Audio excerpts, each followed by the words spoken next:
आज की हमारी हेडिंग है फंक्शनल। तो इसको करते हैं अपन स्टार्ट। फंक्शनल ग्रुप क्या होता है बच्चों, जानते हो? देखो, क्या ये मिथाइल रेडिकल है? ये मिथाइल रेडिकल है बच्चों।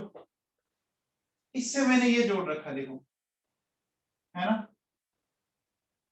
जैसे इससे मैंने ये जोड़ रखा है, ठीक है? तो आप इसमें क्या देख रहे हो कि यहां पर जैसे मैंने एक एटम या ग्रुप ऑफ एटम्स जो किससे जुड़ा हो, जो आपका रेडिकल से कनेक्ट हो, ठीक है ना? जो आपका रेडिकल से कनेक्ट हो उसको अपन क्या नाम दे रहे हैं बच्चों? उसको अपन नाम दे रहे हैं फंक्शनल ग्रुप। समझ में आई बात? एन एटम और group of atom which is attached with radical, है ना? समझ में आ रहा? हमने CH3 को रेडिकल बोला था क्या? देखो, ये फंक्शनल ग्रुप है। ये कौन सा है? Alcoholic functional group. ये कौन सा है? एमीन फंक्शनल ग्रुप है बच्चों। एल्कोहलिक और एमीन, ये दो फंक्शनल ग्रुप हो गए। समझ में आ गया? ठीक है, देखो, ये रेडिकल है ना बच्चों? ये रेडिकल है कि नहीं है? जैसे देखो, मैंने ये लिया बच्चों,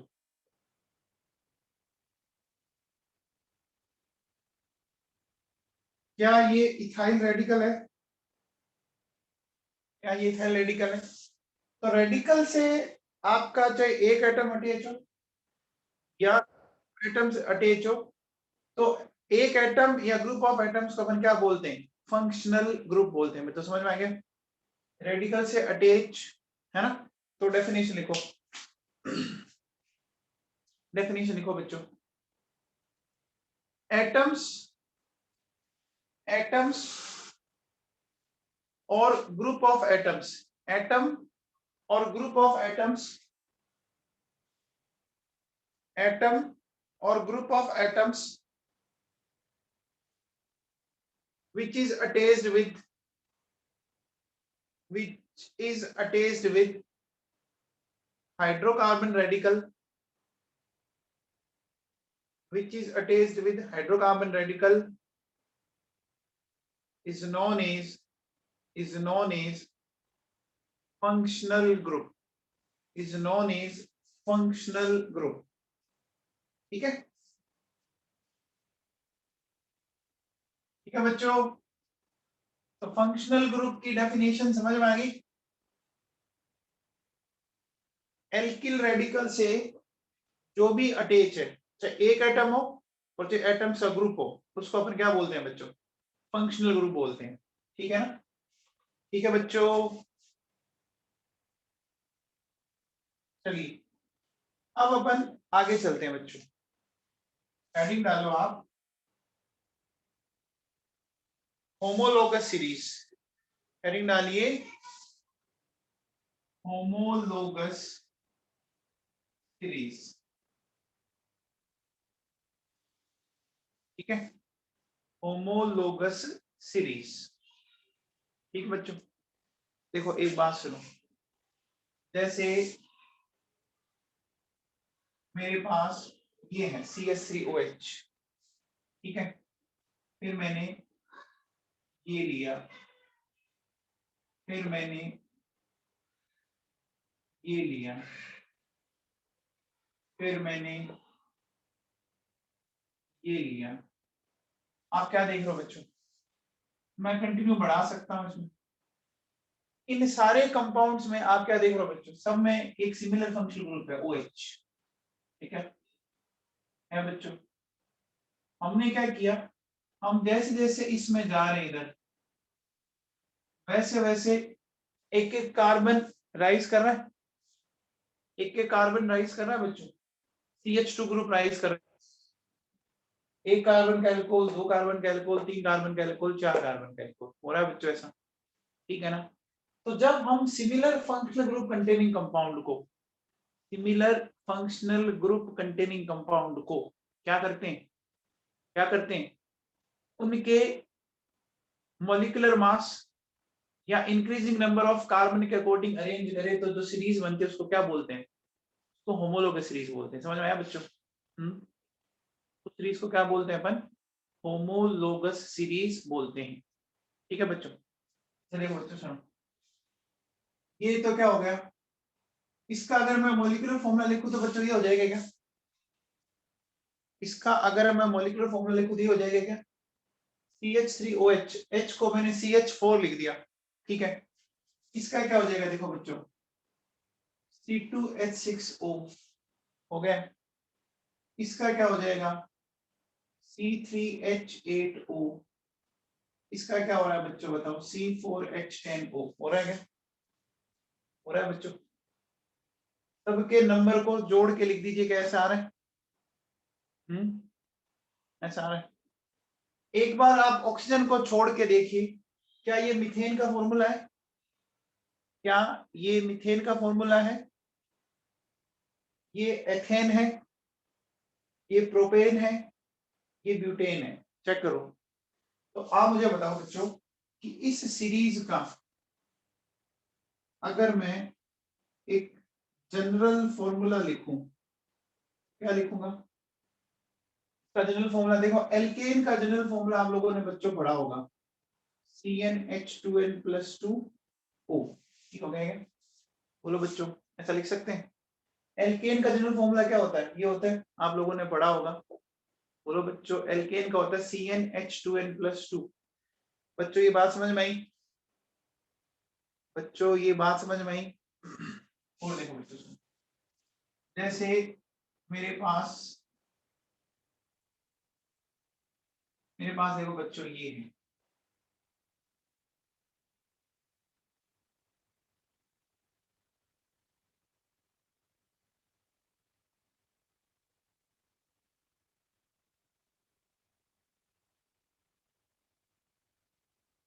मतलब ये अगर आप देख रहे हो तो इसमें सब में कौन सा फंक्शनल ग्रुप है? इन सब में कौन सा फंक्शनल ग्रुप है? एल्डिहाइड है क्या? देखो ये दिख रहा है बच्चों, इस सब में, इन सब में एल्डिहाइड फंक्शनल ग्रुप है बच्चों, है बच्चों। तो मैं कह सकता हूं ये क्या है, होमोलोगस सीरीज ऑफ एल्डिहाइड, है बच्चों, है क्या? कंटिन्यूअसली कार्बन बढ़ते जा रहे हैं क्या?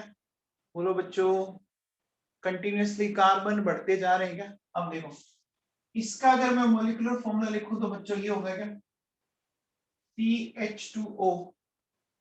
इसका क्या हो जाएगा, C2H4O हो जाएगा बच्चों, हो जाएगा। इसका क्या हो जाएगा, C3H6O। इसका क्या हो जाएगा, C4H8O। क्या ऐसा आ रहा है क्या? ये ऐसा आ रहा है बच्चों? चेक करो, ऐसा ही आ रहा है क्या? इनको जोड़ के लिखो, समझ में आ रहा है क्या बच्चों? समझ में आ रहा है? समझ में आ रहा है? तो अब बताओ बच्चों, एल्डिहाइड की होमोलोगस सीरीज का जनरल फॉर्मूला क्या हुआ? एल्डिहाइड की होमोलोगस सीरीज का जनरल फॉर्मूला देखो, ये ध्यान दो, ये एल्कीन है, C2H4, C3H6, C4H8। तो क्या मैं ऐसा बोल सकता हूँ, CnH2nO? बोलो बच्चों, बोल सकते हैं क्या? बोल सकते हैं? बोल सकते हैं बच्चों? तो समझ में आया बच्चों होमोलोगस सीरीज क्या है? सेम फंक्शनल ग्रुप रखने वाले कंपाउंड्स को जब आप उनके मॉलिक्यूलर वेट के इंक्रीजिंग ऑर्डर में अरेंज करते हो तो जो पूरी सीरीज बनती है उस सीरीज को अपन बोलते हैं होमोलोगस सीरीज। समझ में आ गया? होमोलोगस सीरीज का जो हर मेंबर है, member of homologous series, her member को अपन क्या बोलते हैं बच्चों? उसको बोला जाता है होमोलोगी। क्या बोलते हैं बच्चों? होमोलोगी, होमोलोगी बोलते हैं। अब बताओ बच्चों, इन दोनों के मॉलिक्यूलर फॉर्मूले में कितने का डिफरेंस है बच्चों बताओ? इन दोनों के मॉलिक्यूलर फॉर्मूले में कितने का डिफरेंस है? चेक करो, CH4 C2H6, CH2 का डिफरेंस आया, यहाँ पर भी CH2 का डिफरेंस आया, यहाँ पर भी CH2 का डिफरेंस आया। तो दो एडजेसेंट मेंबर के मॉलिक्यूलर फॉर्मूले में किसका डिफरेंस आ रहा है? CH2 का डिफरेंस आ रहा है। आ रहा है ना? आ रहा है बच्चों? CH2 का डिफरेंस आ रहा है। आ रहा है? तो जब CH2 का डिफरेंस आ रहा है बच्चों, ठीक है, तो आप बताओ बच्चों, इनके मॉलिक्यूलर वेट में कितने का डिफरेंस आ जाएगा? 14 का डिफरेंस आ जाएगा। कार्बन का 12, हाइड्रोजन का 1 × 2 14 का डिफरेंस आ जाएगा। तो दो सक्सेसिव मेंबर में 14 का डिफरेंस आ गया। आ गया बच्चों? अब बताओ, किसी भी होमोलोगस सीरीज के जो मेंबर्स हैं, किसी भी होमोलोगस सीरीज के जो मेंबर्स हैं, क्या वो आपस में आइसोमेरिज्म दिखा सकते हैं? किसी भी होमोलोगस सीरीज के मेंबर्स आपस में आइसोमेरिज्म दिखा सकते हैं बच्चों? देखो, आइसोमेरिज्म दिखाने के लिए क्या जरूरी है? आइसोमेरिज्म दिखाने के लिए क्या जरूरी है? मॉलिक्यूलर फॉर्मूला सिमिलर होना चाहिए। जबकि इनके देखो मॉलिक्यूलर फॉर्मूला में डिफरेंस आ रहा है, इनके मॉलिक्यूलर फॉर्मूला में क्या आ रहा है बच्चों? डिफरेंस आ रहा है ना? मॉलिक्यूलर फॉर्मूला में डिफरेंस आ रहा है बच्चों, इनके मॉलिक्यूलर फॉर्मूला में डिफरेंस आ रहा है। ठीक है, अब बताओ बच्चों, देखो आपको एक बात ध्यान रखनी है कि किसी भी कंपाउंड की जो केमिकल प्रॉपर्टीज होती है, किसी भी कंपाउंड की जो केमिकल प्रॉपर्टीज होती है, वो डिपेंड करती है फंक्शनल ग्रुप पे। तो डिपेंड करती है किसी भी कंपाउंड की केमिकल प्रॉपर्टीज किस पे डिपेंड करती है? फंक्शनल ग्रुप पे। तो ध्यान दीजिए, इनमें फंक्शनल ग्रुप क्या है? सिमिलर है, तो केमिकल प्रॉपर्टीज भी क्या आएगी? सिमिलर आएगी ना? इनमें बोलो बच्चों, सिमिलर आएगी? आएगी। अच्छा, फिजिकल प्रॉपर्टीज डिपेंड करती है हाइड्रोकार्बन चेन पर, कार्बन की चेन के लेंथ के ऊपर। देखो यहाँ कार्बन की चेन में एक है या दो है या तीन है या चार है, कार्बन की चेन में डिफरेंस है। कार्बन की चेन में डिफरेंस है, तो फिजिकल प्रॉपर्टीज क्या होगी? डिफरेंट होगी। फिजिकल प्रॉपर्टीज डिफरेंट होगी। होगी। अब बताओ बच्चों, अब जब इनके सबके फंक्शनल ग्रुप सिमिलर है ना, जब इनके फंक्शनल ग्रुप सिमिलर है, तो क्या मैं ऐसा बोल सकता हूं, क्या मैं ऐसा बोल सकता हूं कि एक ही टाइप के फंक्शनल ग्रुप है, तो क्या अपन इनको कॉमन मेथड से बना सकते हैं? तो देखो बच्चों, परांठे बहुत टाइप के होते हैं, परांठे बहुत टाइप के होते हैं ना, नॉर्मल परांठा, आलू का परांठा, अलग अलग गोभी के परांठे, लेकिन जो फंडामेंटल चीज है वो बनाने का सबका मेथड एक ही होगा ना? अरे फंडामेंटल आपको इनको क्या करना पड़ेगा? एक ही होगा ना? बोलो बच्चों। तो इनमें सब में फंक्शनल ग्रुप सिमिलर है, तो इनके बनाने के मेथड भी क्या होंगे? इनके बनाने के मेथड भी क्या होंगे? सिमिलर होंगे कि नहीं होंगे? बोलो बच्चों, फंडामेंटल चीज तो सिमिलर होगी ना? आपको रोटी बनानी है बच्चों, रोटी बनानी है तो बेलना पड़ेगा ना, रोटी पहले बेलनी पड़ेगी। अब चाहे वो आप लच्छा रोटी बना रहे हो, चाहे आप नॉर्मल रोटी बना रहे हो, चाहे आप फिना रोटी बना रहे हो, कोई भी रोटी बनाओ, मेथड एक ही होता है क्या? मेथड एक ही होता है ना बच्चों? ठीक है, तो चलो फटाफट लिखो अब आप इनकी प्रॉपर्टीज लिखो। लिखिए, when compounds containing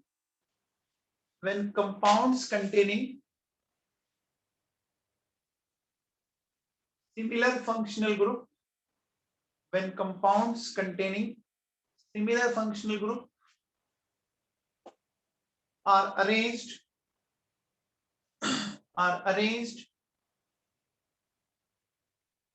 in the increasing order of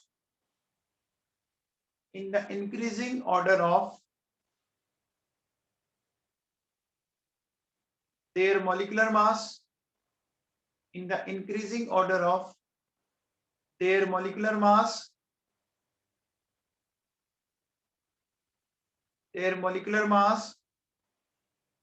then forming series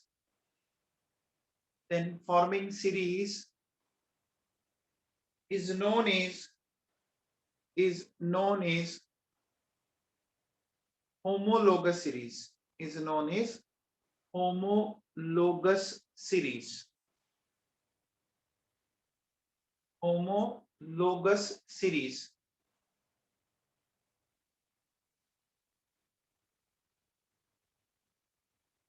and each member and each member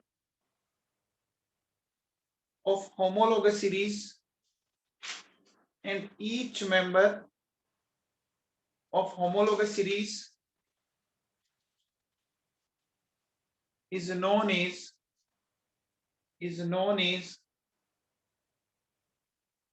each member of homologous series is known as homology. Each members of homologous series is known as homology.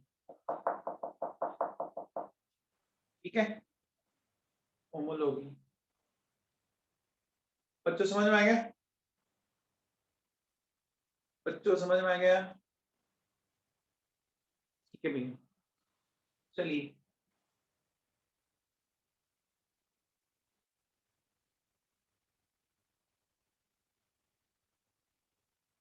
अब आप heading डालो बच्चों, properties of homologous series. Properties of homologous series.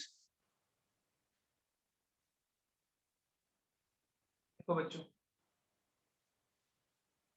कि बच्चों all members of homologous series, all members of homologous series, all members of particular homologous series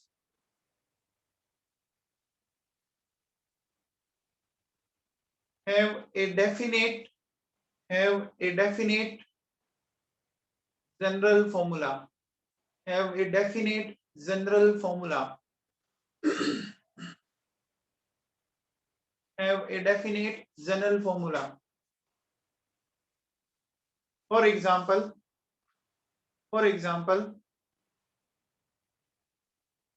general formula of alkane and alkyne, alkane and alkyne homologous series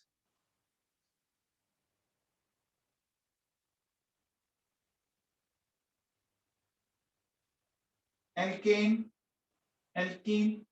alkyne homologous series are CnH2n plus 2, CnH2n, CnH2n minus 2. ये पढ़ा है ना आप लोगों ने बच्चों? ये पढ़े में CnH2n plus 2, CnH2n, CnH2n minus 2. बोलो बच्चों, respectively.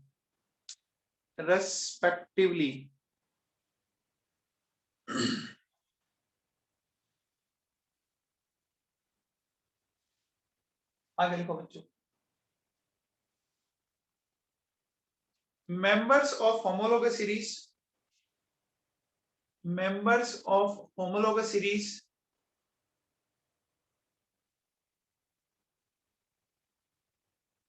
have similar chemical properties,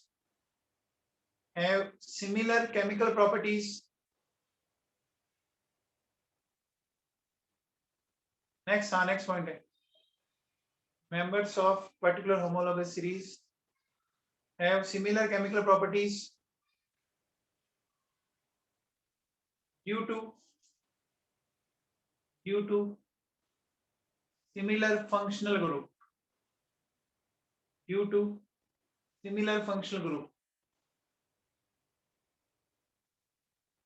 but they have physical properties, different physical properties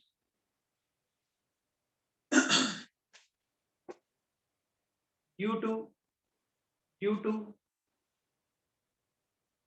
different number of carbon atoms, different number of carbon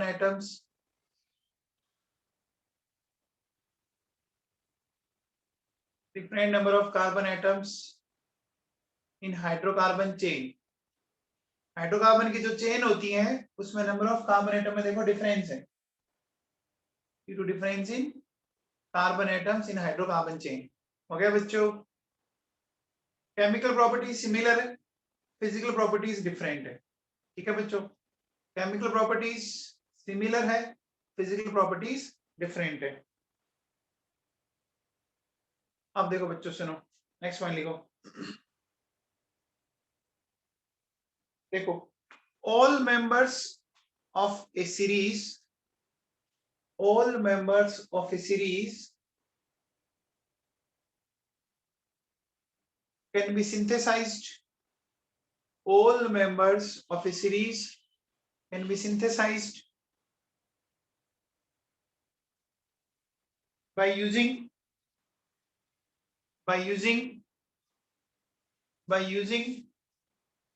similar general method of preparation, similar general method of preparation। बोलो बच्चों,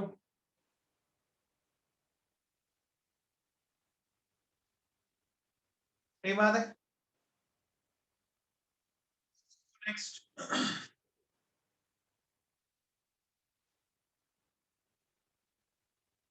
any two members of particular homologous series,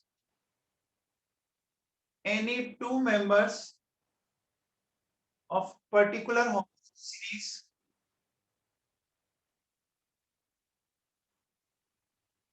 cannot represent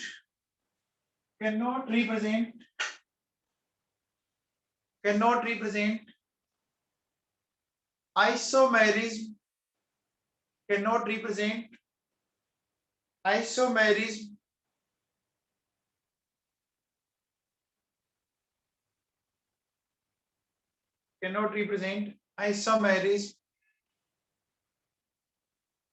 due to difference in molecular formula, due to difference in molecular formula।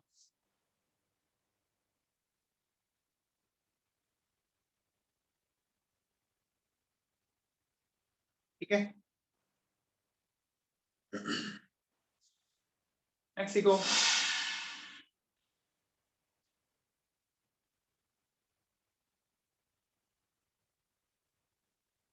अरे yes हजारीवाल, पराठे वाला example नहीं दिया है क्या? जब फंक्शन ग्रुप सिमिलर है तो उनको सिमिलर मेथड से नहीं बना सकते। पराठे वाला एग्जांपल क्या दिया था मैंने? हाँ भैया, आगे लिखो। Two successive member of particular series,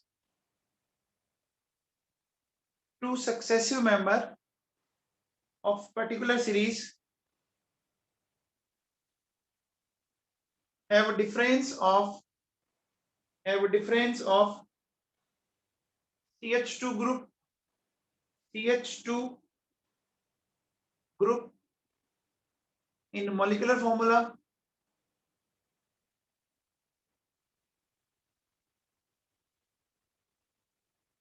and difference in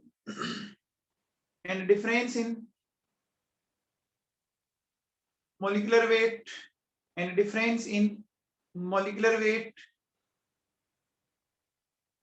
by 14।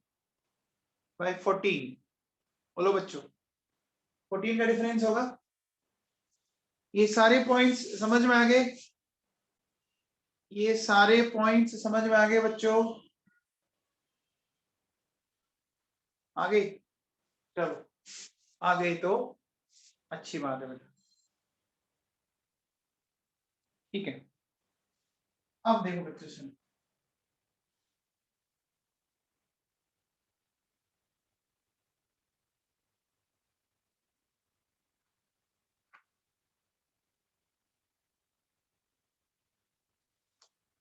देखिए, नेक्स्ट बताओ मेरे को। जैसे मेरे पास ये एल्केन है बच्चों, एल्केन का जनरल फॉर्मूला ये होता है बच्चों, CnH2n+2। होता है। आप देखो बच्चों, इसका फर्स्ट मेंबर ये होगा क्या? फर्स्ट मेंबर बोल दो या फर्स्ट होमोलॉगी बोल दो, है ना। फिर बोलो बच्चों, C2H6 इसका सेकंड मेंबर होगा, C3H8 इसका थर्ड मेंबर होगा बच्चों। तो बताओ बच्चों, एल्केन की सीरीज का जो 9th नंबर मेंबर है उसमें कितने कार्बन होंगे? एल्केन की सीरीज का जो 9th नंबर मेंबर है उसमें कितने कार्बन होंगे? 9 ही कार्बन होंगे बोलो बच्चों। अब आ जाओ बच्चों, देखो सुनो, बात अगर मैं एल्कीन की करूं, बात अगर मैं एल्कीन की करूं तो बताओ, एल्कीन की बात अगर अपन करें तो अगर मैं n की वैल्यू 1 लूं तो मेरे पास ये बना। क्या ये कोई एल्कीन होती है? ये कोई एल्कीन होती है क्या? n की वैल्यू 1 लेने पर ये कोई एल्कीन होती है? नहीं होती ना। एल्कीन कब होगी? जब कार्बन कार्बन के बीच में डबल बॉन्ड हो, ठीक है ना। ये होती है बच्चों C2H4 है। इसका फर्स्ट मेंबर ये है बच्चों, आगे समझ में। तो एल्कीन की सीरीज के फर्स्ट मेंबर के लिए n की वैल्यू 1 नहीं है। फर्स्ट मेंबर के लिए n की वैल्यू क्या है? एल्कीन की सीरीज के फर्स्ट मेंबर के लिए n की वैल्यू 1 नहीं है, n की वैल्यू क्या है? 2 है बच्चों, है ना। इसी तरह से देखो बच्चों, n की वैल्यू 3 हुई तो ये सेकंड मेंबर हुआ। तो बताओ बच्चों, जब n की वैल्यू 10 होगी तो मेंबर कौन सा होगा? मेंबर नंबर होगा 9th। आगे समझ में। देखो 10 और ये हो गया 20, 9th नंबर मेंबर होगा। बच्चों क्लियर है क्या? बच्चों क्लियर है क्या? बोलो। अब देखो बच्चों सुनो, इसी तरह से देखो बच्चों, एल्काइन का ये फॉर्मूला होता है। बोलो बच्चों, एल्काइन का ये जनरल फॉर्मूला होता है। तो एल्काइन के फर्स्ट मेंबर के लिए n की वैल्यू क्या होगी? एल्काइन के फर्स्ट मेंबर के लिए n की वैल्यू 1 या 2? 1 या 2? 2 होगी ना। एल्काइन में कार्बन कार्बन ट्रिपल बॉन्ड चाहिए, ये होगा ना बच्चों C2H2। इस तरह से देखो बच्चों, सेकंड मेंबर तो n की वैल्यू 3, C3H4। तो बताओ बच्चों, इसका 15th नंबर मेंबर बताओ। 15th नंबर मेंबर के लिए n की वैल्यू 16।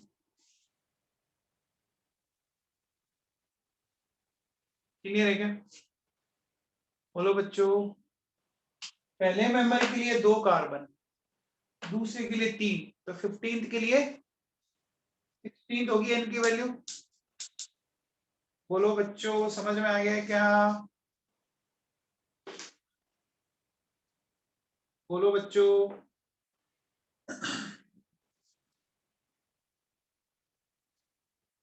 हाँ भैया, क्लियर है क्या? तो बच्चों फर्स्ट मेंबर सेकंड मेंबर समझ में आ गया? फर्स्ट मेंबर सेकंड मेंबर समझ में आ गया? अब बताओ बच्चों, मैं ऐसा कह सकता हूँ C3H6 जो है वो C2H4 का जस्ट हायर होमोलॉग है। C3H6 C2H4 का जस्ट हायर होमोलॉग है, लेकिन C4H8 से जस्ट लोअर होमोलॉग है। सही बात है ना बच्चों। जैसे देखो, ये C2H6 है, ये इसका तो हायर है लेकिन इसका लोअर होमोलॉग है। समझ में आ रहा है? समझ में आ रहा है बच्चों? ठीक है भैया, यहां तक क्लियर? फिर जैसे मान लो 3 भाई है बच्चों, फर्स्ट सेकंड थर्ड, पहला नंबर का, दूसरे नंबर का, तीसरे नंबर का। तो दूसरे नंबर वाला भाई जो है वो पहले नंबर वाले भाई से छोटा है, लेकिन तीसरे नंबर वाले भाई से क्या है, बड़ा है ना, बड़ा है ना, एक से बड़ा एक से छोटा, इससे हायर इससे लोअर, ऐसा समझ में आ गया? ठीक है भाई, चलो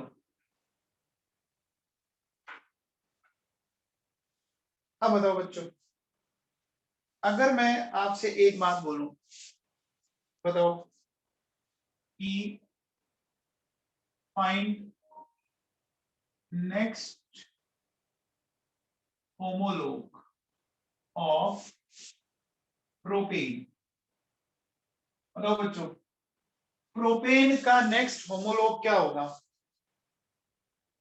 प्रोपेन का नेक्स्ट होमोलोग क्या होगा? ब्यूटेन। देखो ये C3H8 है, ये हो गया C4H10। अब C4H10 में दो चीजें हो सकती है बच्चों, N-ब्यूटेन एंड आइसोब्यूटेन, ठीक है ना, N-ब्यूटेन एंड आइसोब्यूटेन। तो ध्यान देना, N और आइसो दोनों इसके नेक्स्ट होमोलोग है, N और आइसो दोनों इसके नेक्स्ट है। दोनों का फॉर्मूला तो ये होता है ना, मॉलिक्यूलर फॉर्मूला। बोलो बच्चों, बच्चों समझ में आ गया? अरे बच्चों समझ में आ गया क्या? ठीक है, चलो ये हो गया नेक्स्ट होमोलोग इसका। चलो बताओ बच्चों,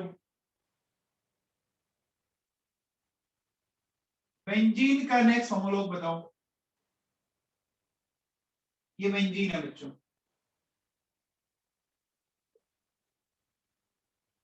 ये बेंजीन है मेरे पास, ठीक है। तो बेंजीन का नेक्स्ट होमोलोग बताओ। बेंजीन में ये बच्चों, इसमें नेक्स्ट होमोलोग बनाने के लिए मुझे इसमें क्या करना पड़ेगा, इसका एडिशन करना पड़ेगा, CH2 का, CH2 का एडिशन करूंगा। तो जैसे ही मैं यहाँ CH2 डालूंगा, तो बोलो बच्चों ये CH3 हो गया है क्या? CH2 डालूंगा, H तो पहले से ही था, तो CH2 और H मिला के कितना हो गया, CH3 हो गया क्या? हो गया बच्चों, हो गया। अब बताओ बच्चों, हमें नेक्स्ट इसका बोला है फिनोल, है ना, फिनोल ये होता है बच्चों।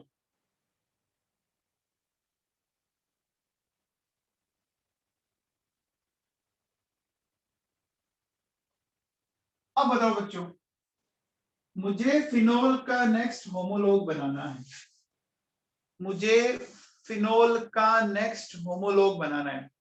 तो मैं CH2 को यहां डालूंगा या यहां डालूंगा, इस जगह डालूंगा या इस जगह डालूंगा, इस जगह डालूंगा, बोलो बच्चों। हाँ वेरी गुड, H की जगह ही डालना है बच्चों, ठीक है ना। देखिए यहीं पे डालेंगे आप,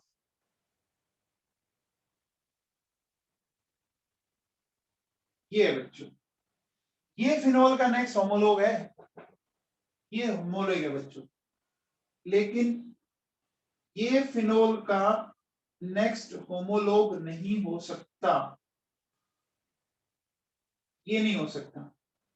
अब आप कहोगे कैसे, ये क्यों नहीं हो सकता? सुनो बच्चों, सबसे पहले बताओ बच्चों, यहाँ ये OH डायरेक्ट बेंजीनिंग से कनेक्ट था, OH डायरेक्ट बेंजीनिंग से कनेक्ट था, बोलो बच्चों OH डायरेक्ट बेंजीनिंग से कनेक्ट था।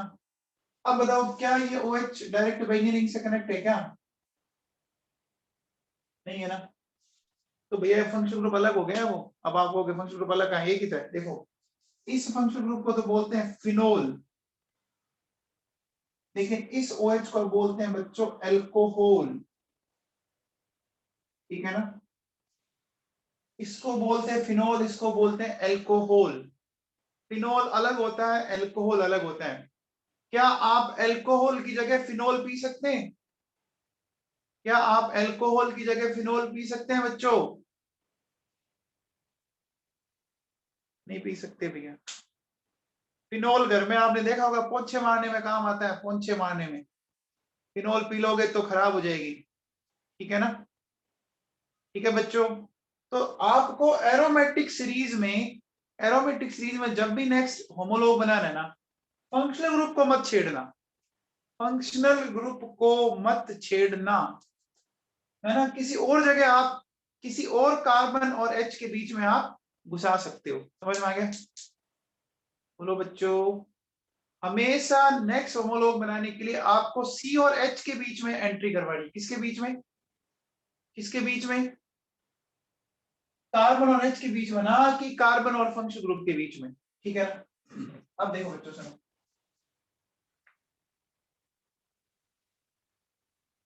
ये बताओ, जैसे मेरे पास ये है बच्चों, ये एनिलीन है, ठीक है।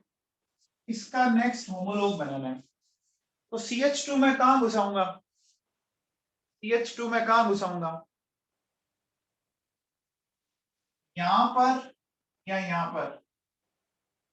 ऊपर वाले में, यहां सही है, यहां नहीं। ठीक है ना?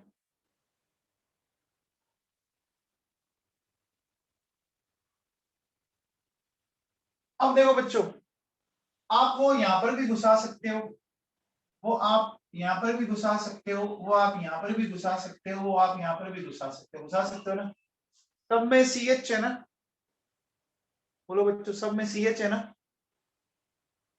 सब में CH है बच्चों, समझ में आ गया?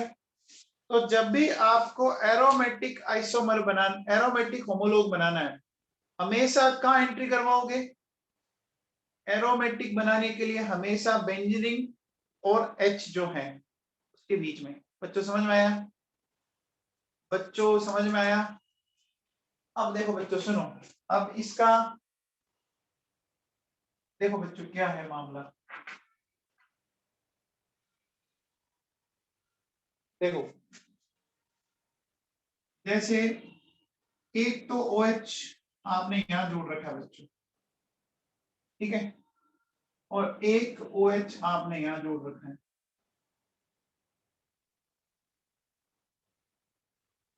ठीक है। अब इस ये जो है कार्बन, वो तो sp2 हाइब्रिडाइज्ड है, और ये जो कार्बन है वो sp3 हाइब्रिडाइज्ड है। ये फिनोल ग्रुप है, ये एल्कोहल ग्रुप है, ठीक है।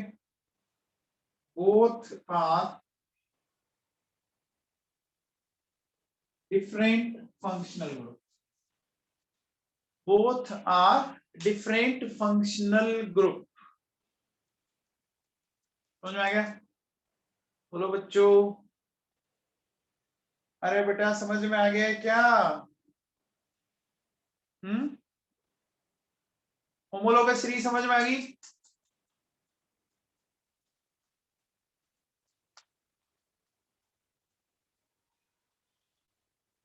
चलिए, बाकी बेटा अब कल से अपन नोमेनक्लेचर स्टार्ट कर देंगे, कल से अपन कॉमन नेम सिस्टम स्टार्ट कर देंगे बच्चों, ठीक है।